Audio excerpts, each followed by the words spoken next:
Bom dia, pessoal, um dia abençoado para todos. Domingão, dia de fogueira. Terminei de tirar minha fogueira aqui, daqui a pouco vou montá-la.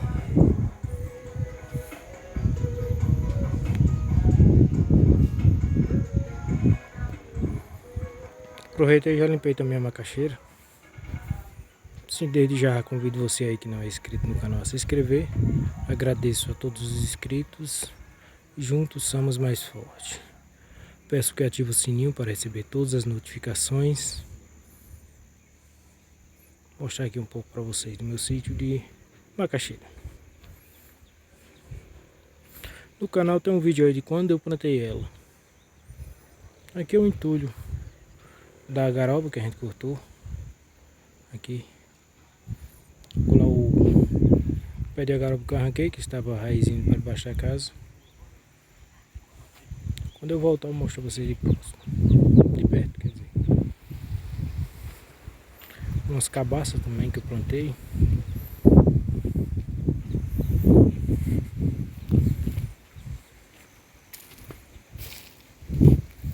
Aqui aguardando secar.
Aqui é um couro, pessoal, que eu limpei. Também tem vídeo aí no canal de quando eu limpei ele, como limpar. Serve para diversas coisas. No caso eu estou utilizando ele agora. Vou utilizar, quer dizer, para fazer atabaque, o couro, atabaque, a pele. Mas pode ser utilizado para fazer arreio, fazer bolsa. Vai da sua criatividade. Equipamentos de treino.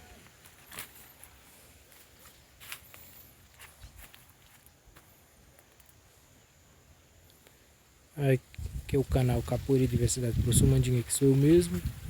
Conteúdos diversos, como hoje. Mostrando aqui um pouco do meu sítiozinho aqui ao lado de minha casa. Mas tem conteúdos todos os dias de treino. Treino da capoeira. Algum vídeo de cobertura de feiras.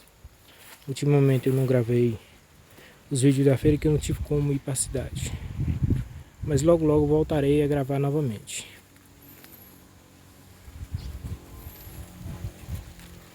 Agradeço a todos que assistiram. E um bom dia, boa tarde, boa noite. Não sei que hora vocês vão ver esse vídeo.